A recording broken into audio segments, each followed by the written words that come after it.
Hi everyone. I am Marcela, and as Petra mentioned in the beginning, at Google we say that follow the user and or put the user first, and all else will follow.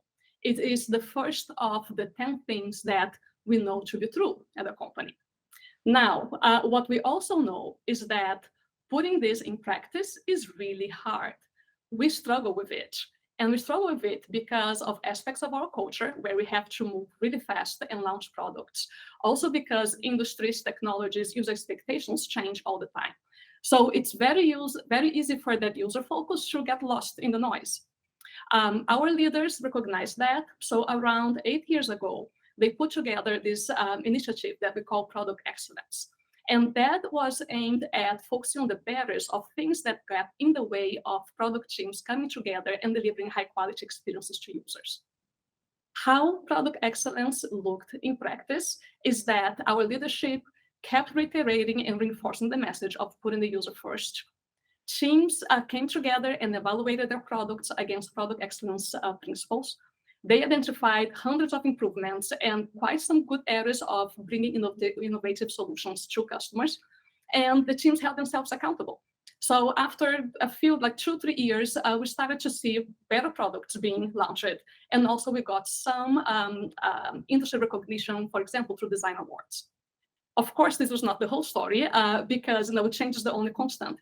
And as time evolved, our products and the journeys of our users became more interconnected.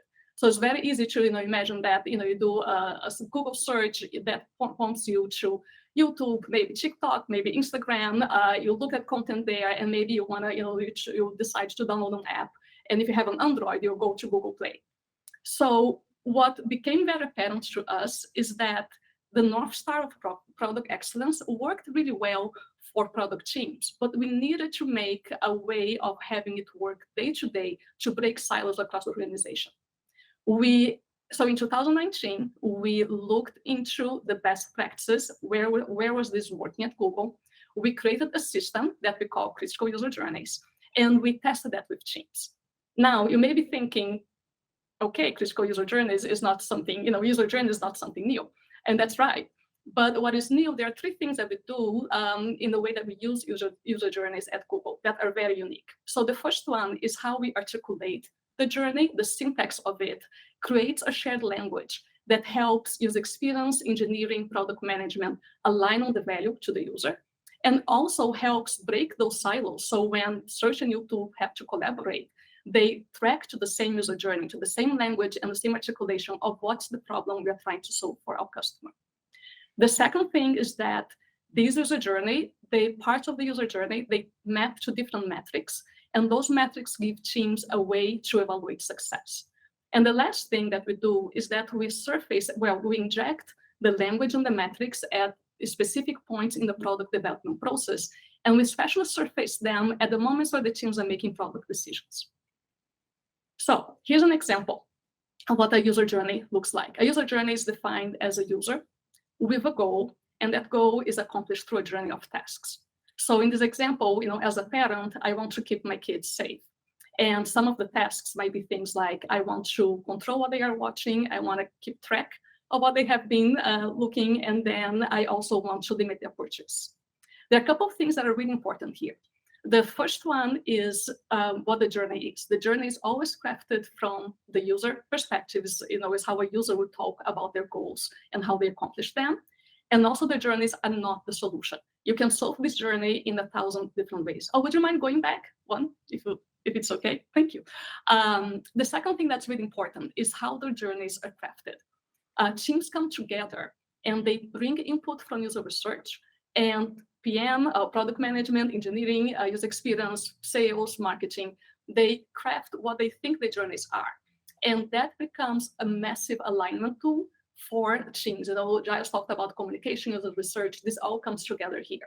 And then those journeys are validated with users to make sure that we got them right. Next slide. Thank you. So now when you think about the user journeys, it tied to our definition of excellence. And that's a shared definition for all Go products. We say a product is excellent when it's useful and usable. So the Go piece of a journey talks about is the product useful? When you look at the metrics, it tells you pretty much where are the areas of the product that are most valuable to users, what are goals that are underserved or unmet, where we can add value to our users. When you look at the usable piece, that maps to the tasks. And sorry, one back. Thank you. That map to the tasks. And also, so that tells is our product easy to use? Is our product getting in the way of users accomplishing that goal? So the best way that I can show you and share with you how we put this language and the metrics in place is through an example. And the example that I want to share you on the next slide, thank you, is about Google Photos. So Google Photos launched an application actually launched an entire new redesign with a ton of new features and services in the summer 2020, so around a year and a half ago. And they used critical user journeys, or CUJs, to inform their experience and when they were ready to launch. So let's take a look at it. The first thing I wanted to share is some examples of what the journeys were for Google Photos. So I think on the next slide, you will be able to see, for example, on the useful side, on the goals, it would be like example of goals is that, I want to find important information. I want to share on photos, like I want to share photos with family and friends. I want to remember important moments of my life. So those would be user goals. On the usable side, for the user tasks of the journey, examples are things like I want to delete a photo, I want to share a photo, I want to move a photo from my phone to my computer, and so on. So the first thing that teams did, that the Google Photos team did with the CUJs, is that they surveyed thousands of users and they asked them to do two things. To, number one, is stack rank the goals from most important to least important, and then to rate their experience on how helpful Google Photos was with enabling them to achieve each goal. And what that gave us the metric to the product team, saying, those are the most important goals to users, where Google Photos is not doing a good job. And one example of that was the user goal of reminiscing on important moments, reminiscing on memories. The Google Photos team also went ahead and asked their leadership to stack rank the user goals. We are not the users, and we have to keep reminding ourselves that. And that was a very powerful tool, because what was very clear is that user goal that was important to the user, that Google Photos wasn't doing a good job at, which was reminiscing on moments of my life, actually was very important to the user, but it was among the least important to leadership. And that was a massive, huge aha insight. And that impacted the roadmap for the product. So they changed the roadmap and they added new features to serve that. The stack ranking of user goals was also used to understand different market segments. In this case, they wanted to understand differences between Indian users and US users. So they saw that there were actually some goals that have different importance between those two important user segments. As the team went through the development process, now they started to say, okay, how are we going to enable our users to accomplish this goal through the tasks in our product? Throughout development, the team was on the field testing the application as it was being, from concept all the way to getting more mature, and understanding if the journey of tasks was easy to complete.